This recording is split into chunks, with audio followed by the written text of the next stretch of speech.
literally we would have lost him. Like he was gone, Gabby. So like, how do you not worry? Yeah. Yeah. You don't not worry. That's what we're not trying to stop the controller. The controller's worked really hard your whole life, my love. She's done a really, really good job. I want her to know that. Okay. These parts are not bad. The worry, the control, it's not a bad part. It's just in an extreme role. The work here is not to stop that worry or control because we want to know that he's safe, but it's to help that part of you feel safe inside.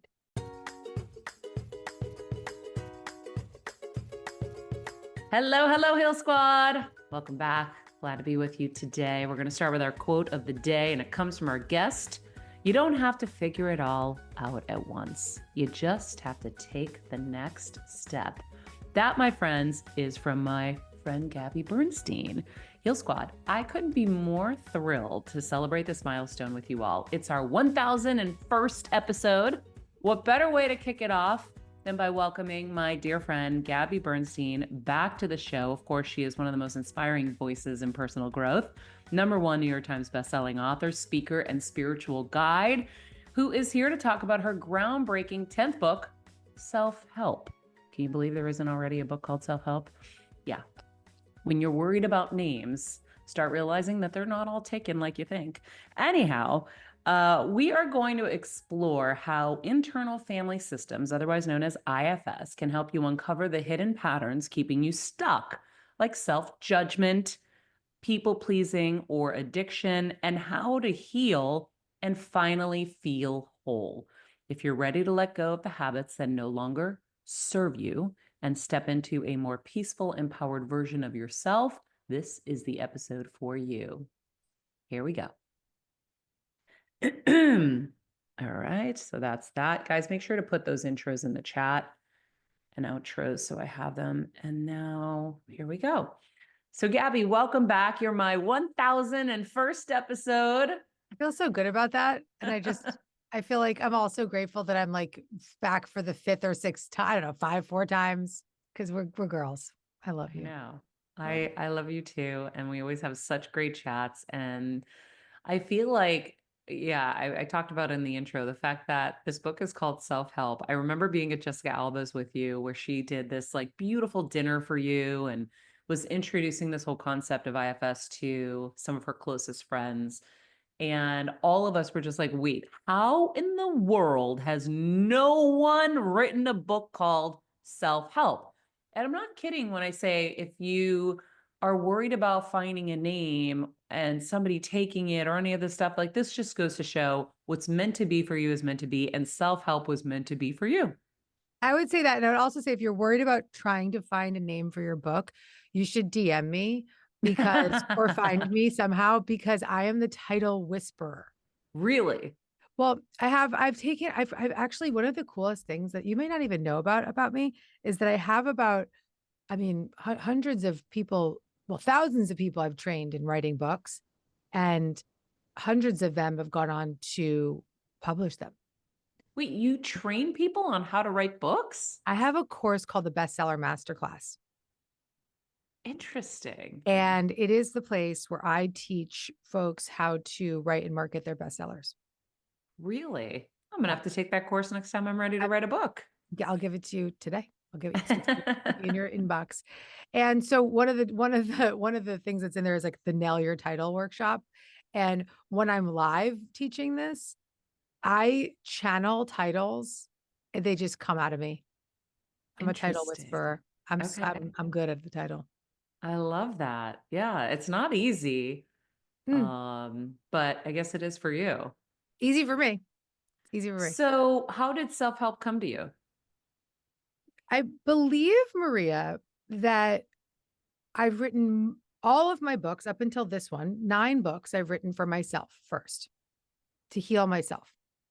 And in doing so, I know that they've been healing for others. But this one's different. This one I wrote because I experienced a therapy called internal family systems therapy. I experienced this through my own therapist that was doing it with me for almost a decade. And it healed me and it continues to heal me on a very, very deep level. In 2021, I had the founder of IFS on my podcast. His name is Dr. Richard Schwartz. And within minutes, we became very, very dear friends. It was like instant. It was like kismet. It was like instant friendship, much like you and I, actually, when you just know, you know. And I said to him, listen, I'm really touched by this work and I want to bring it out into the world and I want to share it on my podcast and everything. I want to write about it. And he was like, I think that you will. And I recommend that you go out and do the teacher training, really not a teacher training. It's a facilitator training. And at the time, it was the last time really that anyone that was not a therapist could even, find their way into this training. So I went on and I did hundreds of hours of level 1 and 2 training. I became a practitioner in internal family systems therapy. And then it was really, really loud and clear to me, Maria, that this was the next step, to write a book, taking this therapy and turning it into a self-help practice so that I could democratize the work, get it out of the therapist, not get it out of the therapist's office, but for the folks who may not ever enter into an IFS therapist's office, that they could find this gift of a model in a way that they could apply for themselves. So to set this up properly, this isn't a book about IFS. This is a self-help book based on the principles of this therapy called internal family systems therapy. Wow. So tell us exactly what IFS is. Okay. So the best way to put it is that we have a lot of different parts of who we are inside. And so often you might think of yourself as a control freak, or maybe you've said, a part of me gets really rageful when people question me, or I get really anxious when ... or I act out and go to the refrigerator and start binging whenever I feel ... And you're aware of some patterns and behaviors, or maybe you call them bad habits. You might be aware of some belief systems that you carry that might be holding you back, but you've probably thought more likely that that's just who you are, right? I'm a control freak. I struggle with money.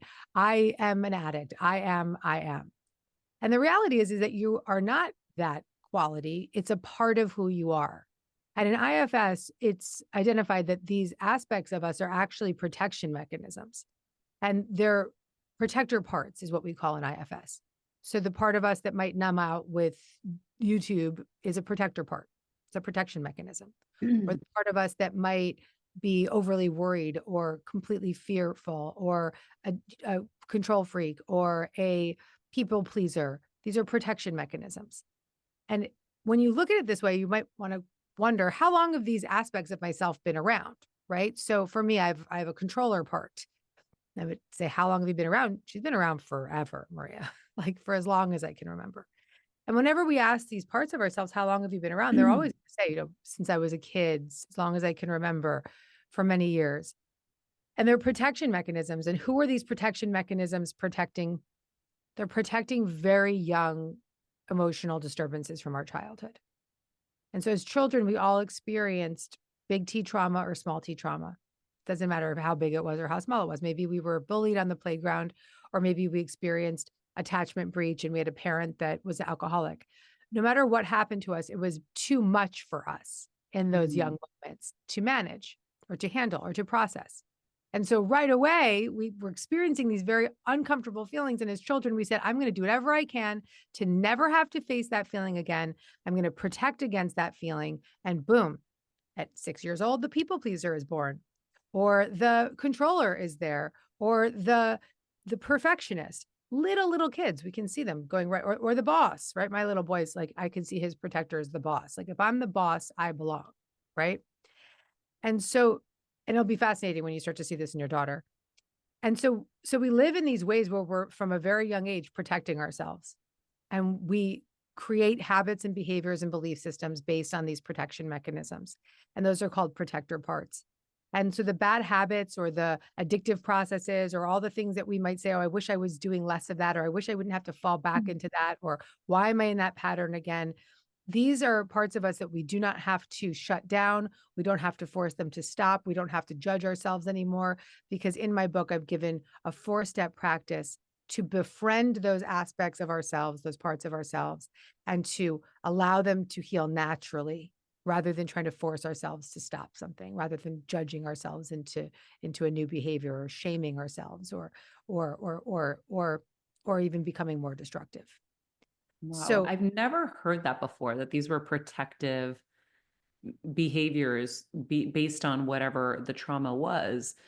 Um, I do want to go into your son and my daughter for a second, because I look at Athena and I'm like, wow, everything is great in her life. She's not going to have any traumas. Now, of course, that's what I'm thinking, but obviously there, even just maybe me leaving one day is going to be a trauma when I went on a trip 100%. or something. Yes. But for your son, like, what are you able to see, Yes. because you're so, well versed in this, like what his trauma is that he's creating this protection barrier for? Yeah. So I'll give you an example that I think will be really powerful for everyone listening, because you can think about your own childhood experiences when you hear Ollie's story. So when Ollie was 3, he was in a Montessori program, and he entered this program, this class, and it was 3 to 6 year olds. So Oliver is just out of diapers and he's in a class with 6 year olds. Now he's 6 now. I can't even contemplate a world where he'd be in a class with a 3 year old. And there was a 6 year old in that class that wanted to have nothing to do with the little kids. And he was a bit of a bully, all children are good children. There's just whatever's going on with them. He was a little, he did not want to be around the little kids. Well, that And was his so protective thing, probably, right? it might have been his own part. Exactly. And so all Ollie wanted was to be like this kid. And it was just really torturing him. Like this kid was being mean to him. Say it was scary. At one point, I had to take it to the school. It wasn't a good situation. And so my little boy at 3 years old learned that if I'm not the boss or the big boy, I don't belong. And I saw it in real time. I saw, Or if he's not the boss, he'll get bullied. correct, it was protecting him. Exactly.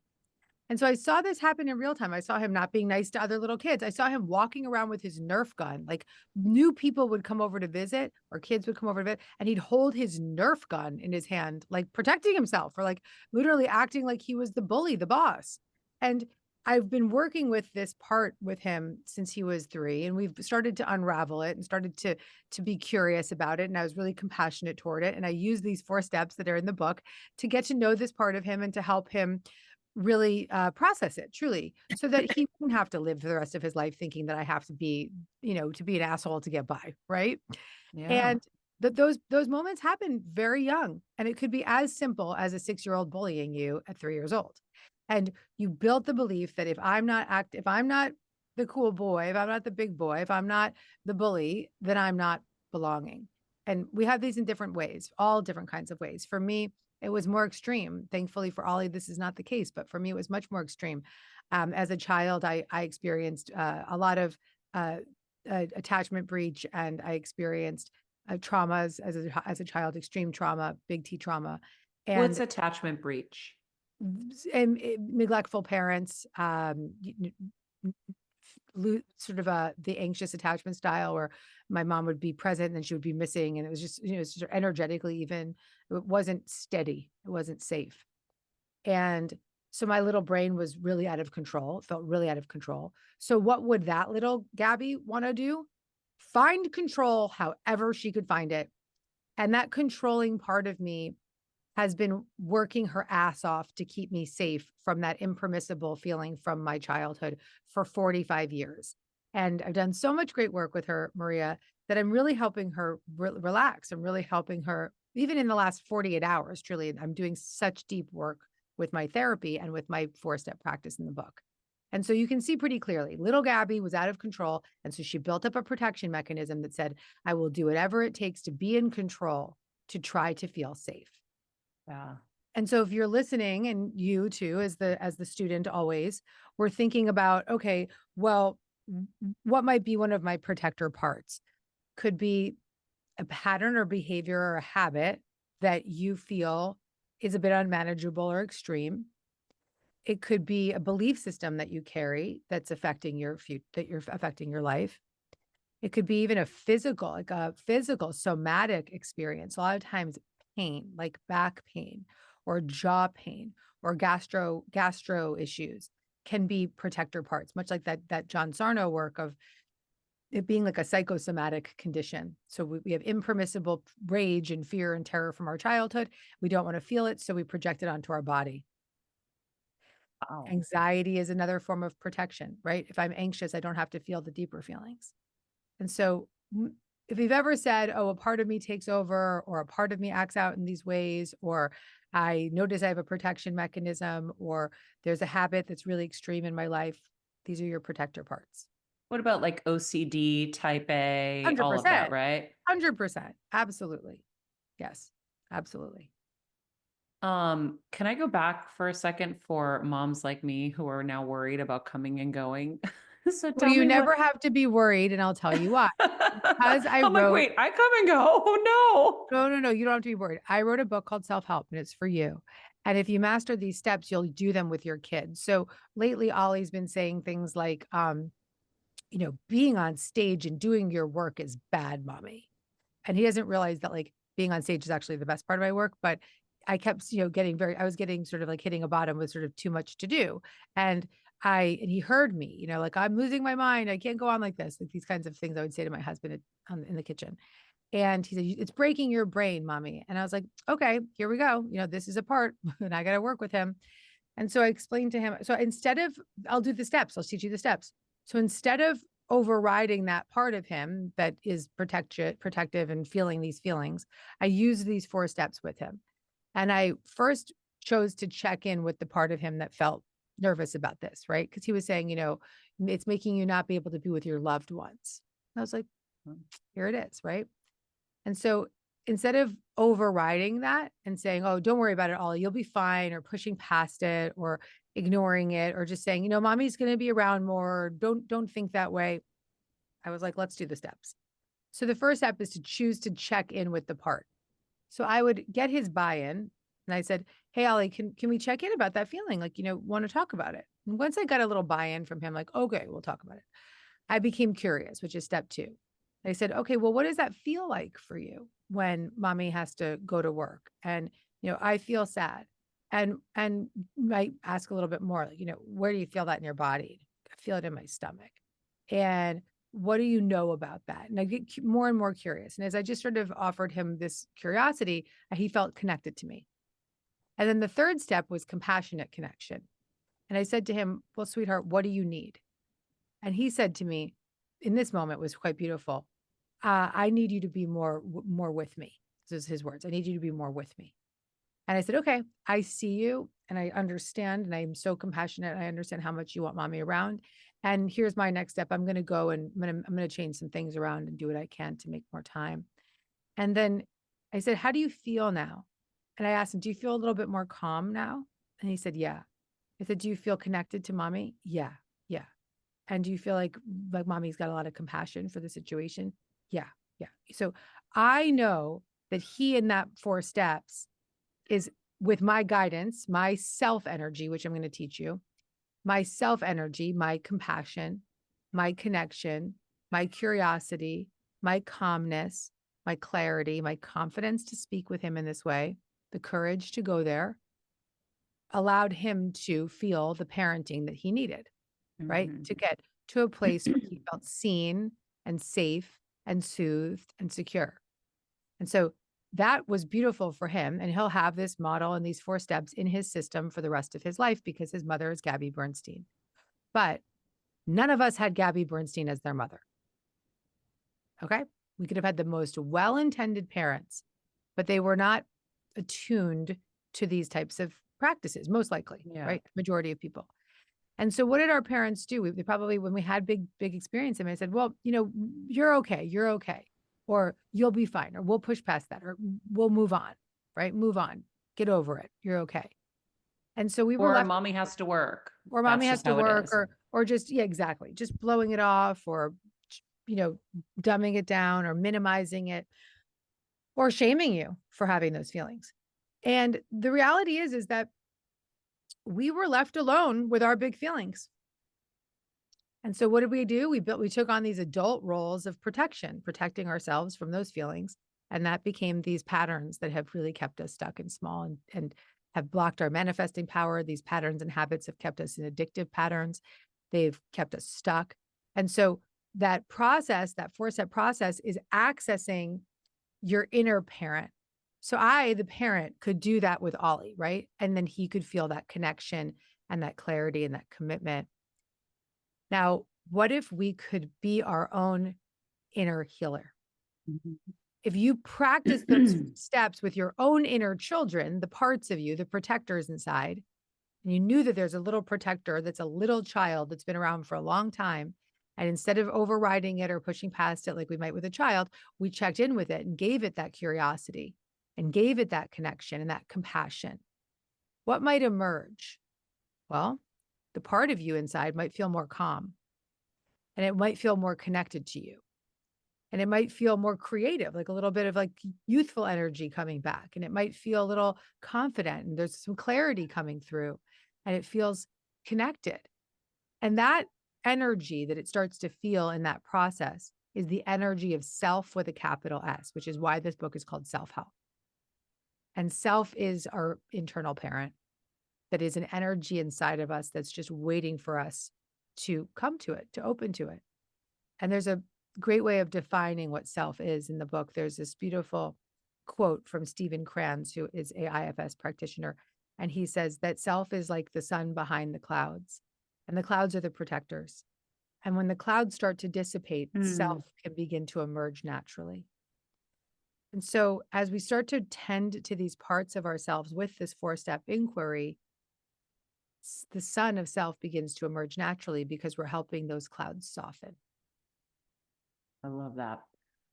I'm going to take a quick second, friends, to share some of our amazing partners on this show that help us bring this incredible content. And thank you in advance for not fast forwarding because this is how we do this.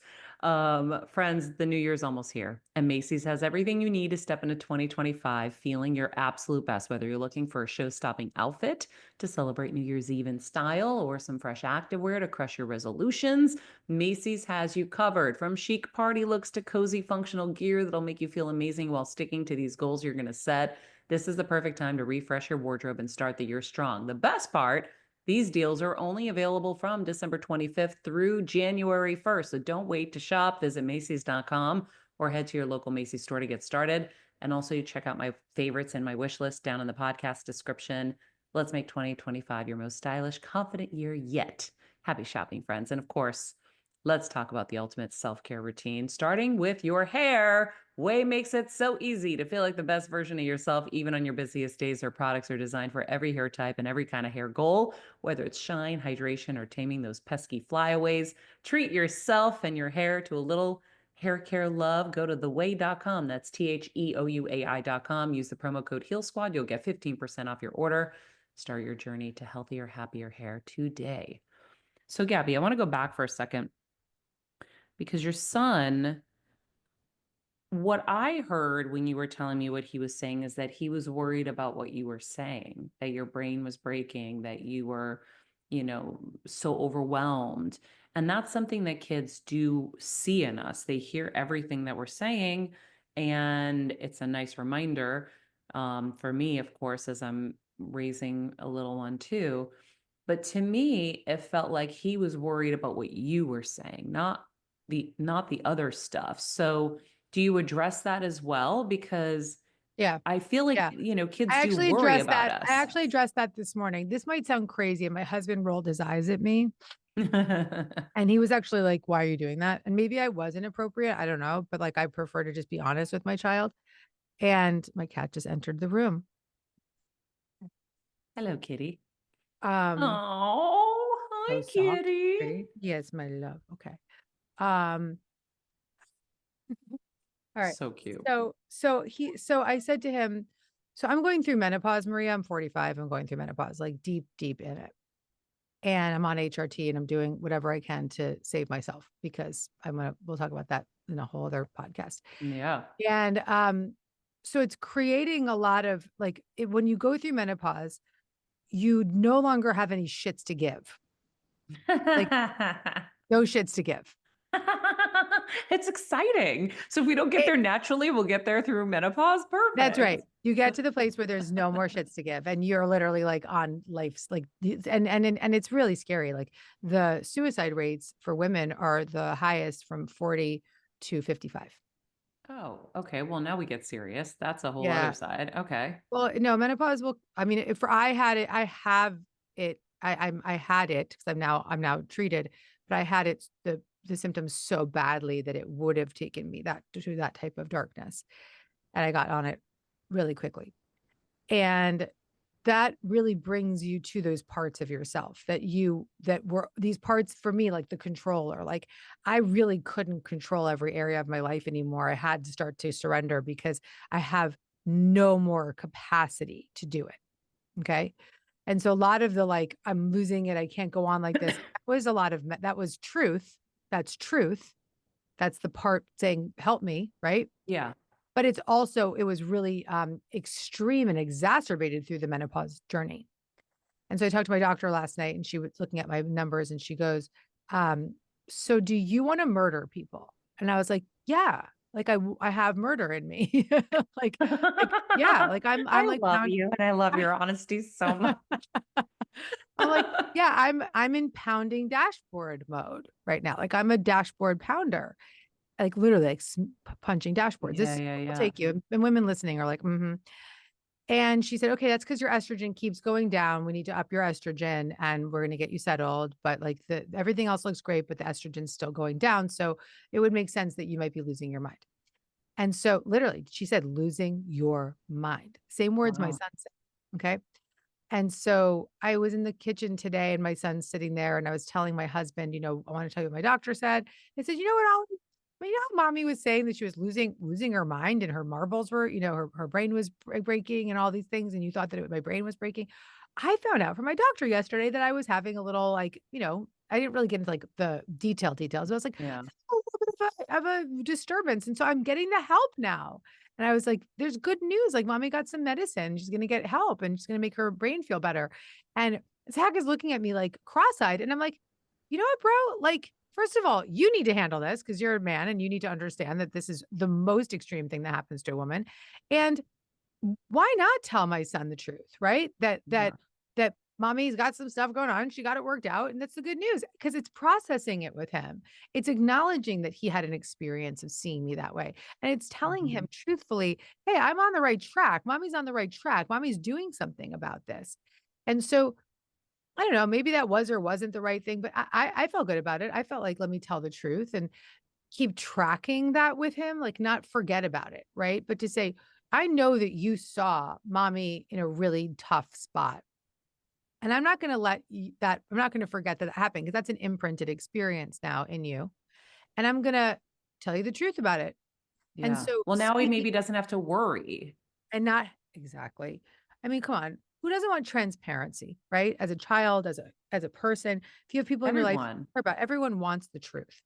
And so I said it to him in a way that maybe Zach thought was inappropriate. Maybe Ollie's nanny who was in the room thought it was inappropriate. I didn't.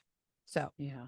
here we are. Well, you're the mom, Yeah, and I'm the right? mom that was losing her marbles, so I need to explain it, you know? Yeah. No, but that's I think that that's really helpful for everybody to hear it because you know, I've seen kids that are worried. I mean, I was that kid. I was always worried about my dad. And that's like a huge thing where that worries just obviously stayed because it was because of his diabetes. But, it's a lot to worry about your parent because your parents are your stability. They're the people that keep the house and the food coming Well, and everything. they're your everything. Yeah. Yeah. So they need to know we're okay. Now, do you think that that worry about your dad might have created protector parts in you? Oh my God, for sure. Well, so that's actually something maybe we do. Let's go in and give people an example Yeah. of a Yeah. protector part. Yep. So if we go to my dad and the instability there, right? Like, for example, he was type 1 diabetic or is, and we made it to 80. We had a huge bash for him. Yay. Huge. Congratulations. You want So to cool. talk about a cat having 9 lives? This man's had 1,000, maybe 10,000 lives. But back in the day, we didn't have glucose monitors, we didn't have pumps, we didn't have any of that modern technology. And my dad, when he heard don't eat sugar, took it seriously. So he didn't eat sugar, which meant no bread, no sugar, doing manual labor, and his blood sugars would plummet. And if we were home and he wasn't home on time, my mom knew something was wrong. And so she would call, I would watch her pick up the phone off the kitchen wall with a phone book. She'd call every hospital, every police station, searching for him. And the fear and the anxiety in that house, like, is he alive? Is he dead? Every day. And then when he was with us, if his sugar dropped so low in the middle of the night, we'd have to call 911 and the emergency crews would come into the house. And it was every day, pins and needles. Is he alive? Is he dead? I don't know if my psychic powers were innate or whether they were cultivated to help keep him alive, but my mom and I got so in tune with him that we knew whether we were 3,000 miles away from him or 5 miles, we knew when he was sick. And so I would run home from school. I'm like, he's not okay. And I would find him on the floor. And so, yeah, there's definitely massive trauma from all of this. Massive. Yeah. That's big T trauma. Yeah. And so maybe that's my controlling type A, side, protector side, because I couldn't control him living or dying, but I can control everything else being perfect. And also, I kind of had to be perfect because on top of it, my brother was so on the other spectrum of perfect that we had two major problems in the house and we just had two women trying to keep everything together. Yeah. So the trying to keep everything together, perfect, control part is a part, right? And then I'm sure there's many parts. We have many, many, many parts. So there could be other parts too, right? There could be a part that's like, even with your mother's, this got transmitted, these protectors could with your mother's health and your own health, right? Like that hypervigilance or that Mm-hmm. or control comes through and all that, right? I'm Well, not we going to say, both ended up with brain tumors. Think of how much thinking and right. processing, and I mean, it was kind of crazy. Yeah. Yeah. Yeah. It's these are protectors gone wild inside, and then of course that does create so much hypervigilance and then so much stress, such a stress response that we live in. And then we both know that if you live in that stress response, you're creating inflammation and you're creating all kinds of other issues inside. And so this can be a process of unblending with those protection mechanisms and healing them from the inside. And Yeah. having a real the subtitle of this book is "This is your chance to change your life." Self-help. This is your chance to change your life. And it is 100,000%, Maria, the most prescriptive book I've written, and it only has 4 steps. And the 4 steps are repeated over and over and over again. And this is the one where if someone's like, well, I have this habit or this pattern, I'm addicted, or I can't get out of the loop or whatever, I will hand somebody this book. I will give it to them from my boxes downstairs. And I will say, this will change your life. Just do the 4 steps. 1 minute a day of these 4 steps is my prescription, and it will change your One life. minute a day.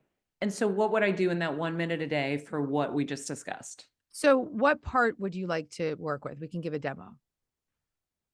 I mean, And let me be really clear. When I do this in this book, we're not working with those little exiles. Like we're not working with little Maria who had find her father on the floor, right? We would work with maybe the controlling part. Okay. yeah, yeah, Because yeah. the little Maria who finds her father, she's going to work with a trauma therapist or an IFS therapist, and she's going to do that work in a really safe environment. And this is work to be done by self-help. So we're going to work with those protectors that are the parts that are managing our lives kind of on a day-to-day basis. So it's Yeah. the control, the people pleasing, the judgment, all those kinds of protection mechanisms. Yeah. I even just had a breakthrough because I had a session with someone once and I had to write everything out. And he's like, fear and security is your biggest thing. And I'm like, oh my God, yeah, I'm always afraid of everything. Like, is Yeah. someone going to break in? Is this what am I going to do if this happens? What am I going to do if that happens? Always trying to be in preparation for the worst thing to happen because the worst thing kept happening. Yeah. So, Would that be so that's a protector. Fear is yeah. a protector. What else is up for you right now? Like, is there a protection mechanism that's present for you, in general, like, or typically around for you? See, and this is why I think this is so helpful to share with people because I don't even know what it would be other Mm. than I know that I can be controlling and perfectionist, and I know that I am always anticipating the disaster and Yeah, always so trying to. catastrophizing or anticipating the disaster, controlling, perfectionism. You said, I don't know what it would be. And then you named 3 within Yeah. one sentence. So sweetness, And if someone's listening, they don't know, just think of a pattern or behavior or belief system, or you can even figure it out by thinking, okay, well, what do I want to attract into my life? And then you ask yourself another question, which is, well, what's the belief that's blocking me from attracting that? That's a protector. Mm, Okay. Would you like to work with the control? sure. Okay. So we kind of just did the first step, which is choose to check in. So normally what you might do when you get into control mode, what might you do? Like, how would you check out with that control mode? What might that look like? Just to define this. Because typically what we'll do is we'll check out. We'll get triggered and we'll go into that protector mode and we will just check out. And so for you, it might be like hypervigilance, or it might be like, trying to figure things out, or, you've got your lists and you've got your plans. Am I right? Yeah. Yeah. Yeah. All that sounds very, I, very I know you. right I on. know. I've met you before. Okay. So instead of checking out, maybe the next time you notice yourself about to go check out, you have a little bit of awareness and you have Gabby's voice in the back of your mind, or you've got the audio book in your ear, you'll choose to check in instead. So instead of checking out and going to the fridge, or in your case, going to the control and the to-do list, or in my case, going to the rage or whatever is going on, you'll choose to check in instead. And that's when you focus your attention inward. With me? Mm-hmm. So step 1 is choose to check in. We've already done it because you've said, yes, I want to do it. And so this is focusing your attention inward, Maria. Okay. So you can close your eyes if you want to with me and just focus your energy and your attention inside. And moving into the second step to connect to this controlling part, we'll become a little bit curious about it. Okay. Just asking some questions to the part. So first, maybe just notice where this part lives inside your body. And you can just tell me and the listener, where is this part inside of your body, or where do you feel it? I just felt it in my chest. Hmm. Hmm. How might you describe that feeling? It feels heavy. Heaviness. Okay. Are Yeah. there any And other ugly. ugly, heavy beauty? Really ugly. Yeah. Any shapes or size or color attached to it?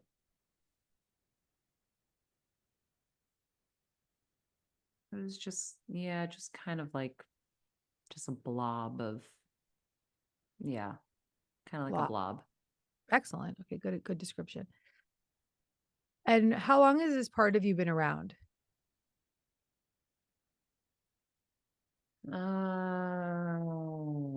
Well, I just saw the blob get smaller and smaller, so it feels like it went down in age to younger. Mhm. I don't know where in youth, but It's young. yeah, Okay. And are there any thoughts or feelings or sensations attached to it? just anxious, um, stress. I feel like almost like a need for everyone to know that I'm stressed so that they don't Mm, add to it. okay. Wants to be seen, maybe. Yeah. Yeah. And are there any images or thoughts that come to mind when you are attached to it, when you're connecting to it? Maybe an image or experience that's connected to it.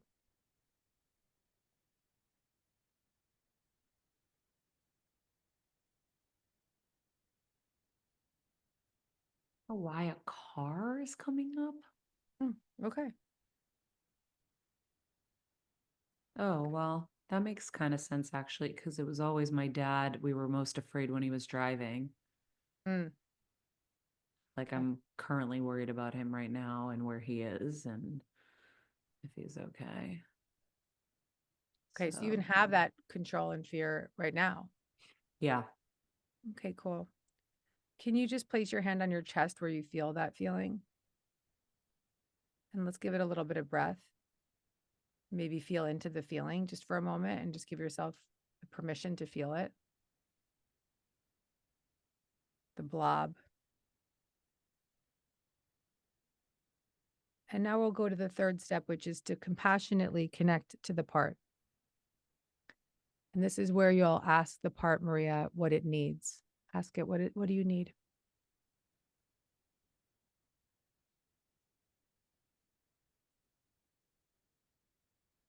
So many things come in, just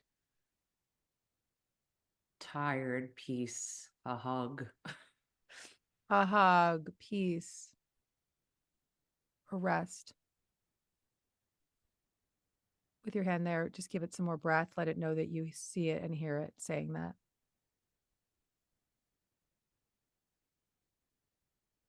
Really let it know that you've heard what it's asking for.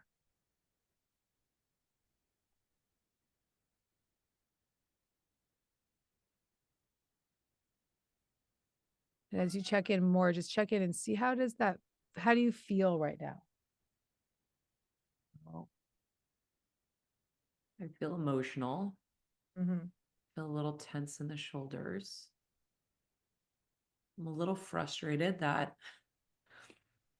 it's taking me till right now to realize that I'm still in this mode, because this is now the second time I've sat at this desk today and had to worry about him. How do you feel towards this part of you? Well, I feel bad. Yeah. Do you feel compassion? Yeah, of course. Do you feel a little bit more calm in this moment? Yeah. Do you feel connected to the part? Yes. You have more clarity. A Realizing so lot of clarity. a Yeah. lot of clarity. Nice. You more curious about the part? Yeah. It's almost like it's a good visual to see that that is there. Nice. So you're connected. Nice. So you've described now, particularly when you said I have a lot of clarity. Mm-hmm. That's self, the little bit of calmness that's come over you. Yeah. Because we move That's so self. fast. We don't even get to feel, we don't get to identify or, you know, you just do. We all just do. We don't have time to sit and ask ourselves Right. these questions, or we don't make the time. We check out instead of checking in. Yeah.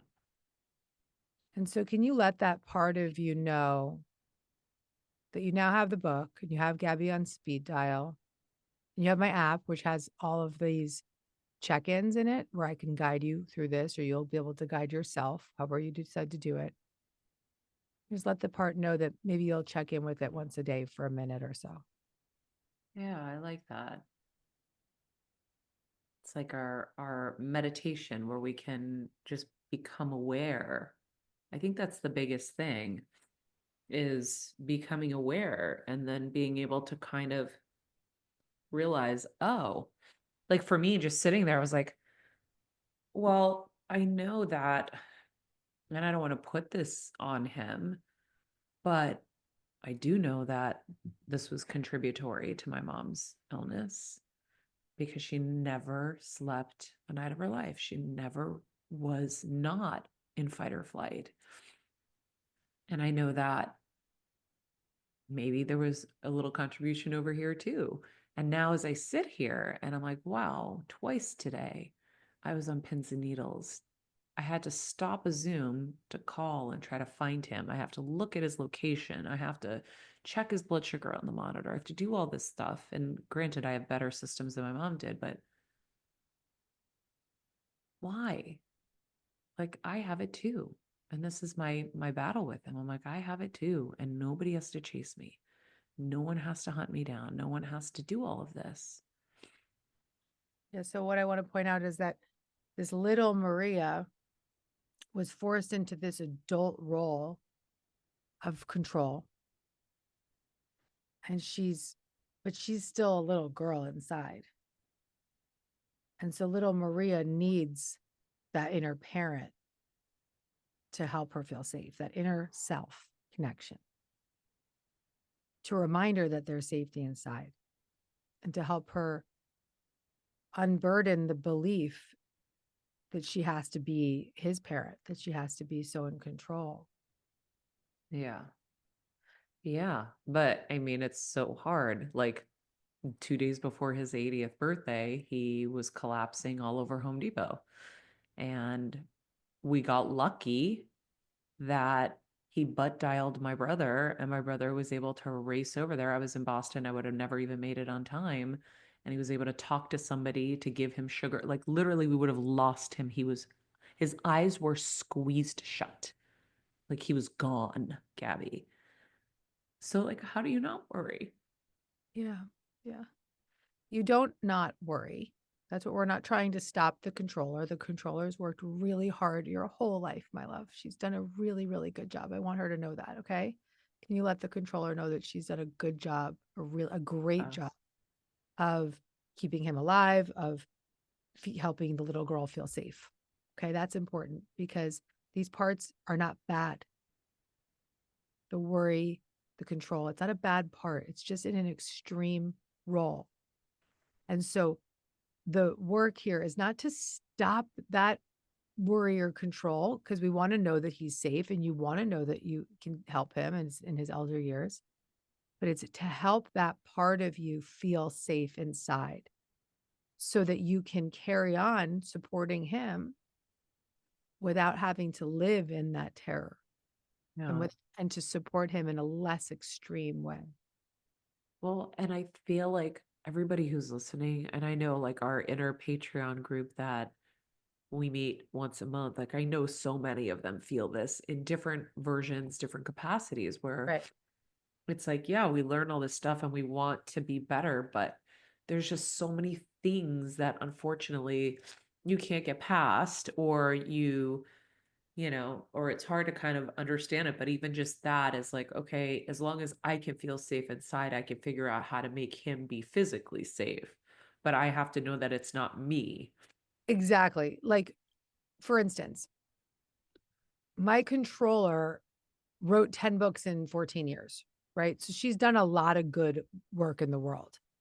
But for my joy and my life force and my creative energy, my work is to not stop her or shut her down, because I want her to keep giving, but to help her feel safe inside so that she can write her books and do her work and show up for her mission in a less extreme way. And in a way that returns her to her natural state, which is more childlike, which is joyful, which is calm and curious and connected and can just have fun along the way. And so that's a different type of example. And in your case, you know this from a spiritual perspective, that surrender and letting go is going to always offer you more creative, intuitive ideas. It's going to always offer you, being in a calm place is going to always offer you more wisdom and clarity. Yeah, no, I get that analogy with the clouds and the sun, like that connected so intensely for me. I was like, oh my God, because that's how I feel like when I do have my reprieves, when there's a caregiver to take care of him or whatever. I'm like, oh, I don't have to worry. I don't have to stress. I can be free. This is so exciting. So, but friends, I'm going to leave this right here so I can go blow my nose, take all the tears off my eyelashes, and come back for part 2, because we're going to be diving deeper into IFS therapy, how you can apply it to your daily life. Gabby shares the steps to help you break free from overworking, overgiving, and the other cycles that keep us stuck. So come back for part 2 tomorrow. In the meantime, be nice people, make good choices, and be present. Hey, Heal Squad. We have been on quite the journey together, and we're hearing from so many of you just how much this show is helping you heal and get better, and it makes us feel so good. We love, love, love it, and we just ask that you don't keep it to yourself. Spread the message and share the show or your favorite episode with your friends. And if you want to help us even more, you can leave us a 5-star rating and a comment on Apple Podcasts or Spotify, and follow us on Instagram at Heal Squad. You can also DM us anytime because we love connecting with you. And finally, you can also join us on Patreon for our monthly live heal events with world-class healers and ad-free episodes exclusive only to Patreon and our Super Heal Squad for as little as $10 a month. So go to patreon.com/Heal Squad to join. Getting better isn't easy, friends, but as I say all the time, it's a whole lot easier if we can do it together. We love you all so much, and we love doing this thing called life with you. This podcast and all related content published or distributed by or on behalf of Maria Menounos or MariaMenounos.com is for informational purposes only and may include information that is general in nature and that is not specific to you. Any information or opinions expressed or contained herein are not intended to serve as or replace medical advice, nor to diagnose, prescribe, or treat any disease, condition, illness, or injury, and you should consult the healthcare professional of your choice regarding all matters concerning your health, including before beginning any exercise, weight loss, or healthcare program. If you have or suspect you may have a healthcare emergency, please contact a qualified healthcare professional for treatment. Any information or opinions provided by a guest expert or host featured within website or on company's podcast are their own, not those of Maria Menounos or the company. Accordingly, Maria Menounos and the company cannot be responsible for any results or consequences or actions you may take based on information or opinions.